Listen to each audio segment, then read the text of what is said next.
everybody? This is your girl Ty. Today is Friday, July 24th. We have made it to the end of another week, and this is yesterday's news. All right, you guys, let's take a little look at what's been going on in the world of movies, particularly theatrical releases, okay? So it looks like the film industry has been paying attention to two things as a benchmark for when it would be safe to reopen or how to reopen. One of those things is a movie called Tenet. I have heard more about whether or not Tenet would be released than I've actually ever heard about the movie itself. And if you're like me, let me go ahead and tell you what it is. Tenet is a film starring John David Washington as an operative who is trying to stop World War III. And that was supposed to be the big action movie of this year. It was directed by Christopher Nolan, who is the guy behind Inception and a few other really, really big movies. And it was originally supposed to be released on July 17th. It's been pushed back a few times. And the other thing that the industry's been watching has been the actual reopening of movie theaters, which China looked like they were ready to take the charge on. They announced back in March that they would go ahead and reopen theaters. And what they were going to do is, one, limit the number of theaters open, of course. Two, limit the number of people allowed. And three, rather than to go with brand new movies, they were going to go ahead and re-release some really popular titles. So Inception turned 10 this year. They're going to drop that. They're going to drop Avatar again and Furious 7. Well, they reopened theaters on Tuesday. And right off the gate, China had to change its original plans because one of the restrictions for the reopening is that no movies can be shown that are all over 2 hours long. So that kills Avatar, kills Inception, kills Furious 7, right? The other restriction is that they're not doing any concession sales. You can't eat or drink during the movie. Y'all, it is Friday, and China has already said, yeah, nah, we're not doing this. Never mind. Theaters back shut down. And also, Tenet has been pushed back again for the third time now. And this time, unlike the previous times, it is pushed back indefinitely. Now, every time that Tenet has been pushed back this year, all the other big movies have followed suit. So, now Mulan is pushed back indefinitely. Spider-Man Far From Home has been pushed back to December 2021. A Quiet Place 2 now moves from September of this year to April of next year.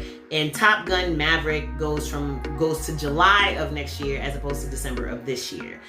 Disney also announced that due to all of these changes, they're making a bunch of changes in their calendar overall.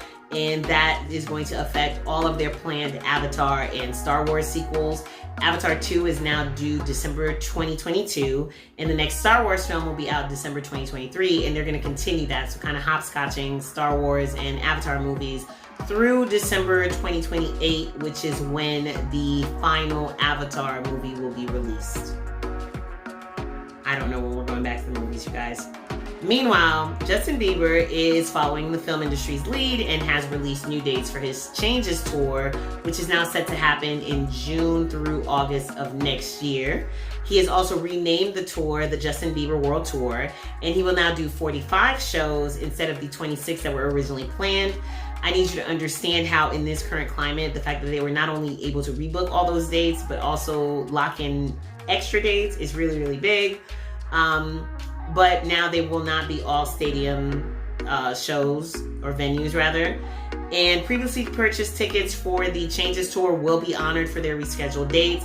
However, tickets for the new dates or anybody who wanted to, hop on tickets that are now available for the people who have changed their minds, all of those are going on sale on August 6th. Michael B. Jordan has partnered with Color of Change to launch a new initiative called Change Hollywood, #Change Hollywood. The idea is to create a roadmap showing industry leaders, execs, and producers how they can change the hiring practices and company culture to bring more Black employees and voices into the mix. So like long-term shit, right? They're even including resources to invest in anti-racist content and to showcase Black talent. In case you guys hadn't been paying attention, I think this is the third community initiative that I've talked about with Michael B. Jordan for just this year. But also, did you guys know that in 2018, he was actually at the front of a charge that pushed Warner Brothers to commit to releasing an annual report on diversity and inclusion across all of their subsidiaries? Michael B. Jordan, you guys. Also, as communities across the country are continuing to deal with the financial impact of the COVID crisis, Swap House Records founder Tony Draper partnered with retired NBA player Ricky Davis to launch a program called Feed Your City. So far they've hit 4 different cities, and they partnered with celebrities in each of those cities, from each of those cities, like they did Norfolk, Virginia, where they worked with Pusha T. They did a distribution with Trey Songz in his hometown, Petersburg, Virginia. They went to Brooklyn and did a partnership with Stephen Victor in honor of Pop Smoke. And now they are going to LA, where they are partnering with Jhene, Aiko, Roddy Ricch, and Mustard to feed a community in LA. So far, they have donated food as well as PPE and other resources to over 10,000 families.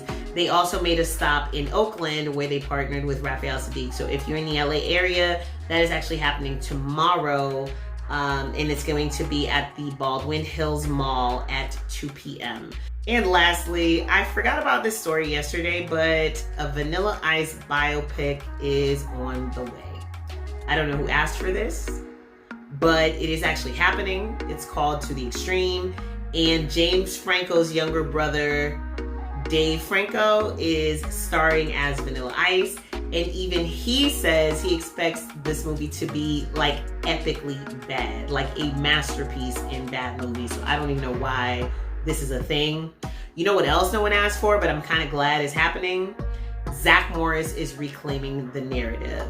Mark Paul Gosselaar is launching a podcast called Zach to the Future, where he revisits each episode of the first season of Saved by the Bell. And he's actually doing it in conjunction with the guy from Funny or Die, who does all of those Zach Morris's trash videos that you've seen on Facebook. So I think that's brilliant, and I can't wait to check that one out. That's going to do it for me today, you guys. Make sure you like, comment, and share. Have a safe weekend, and come back on Monday for the weekend's news.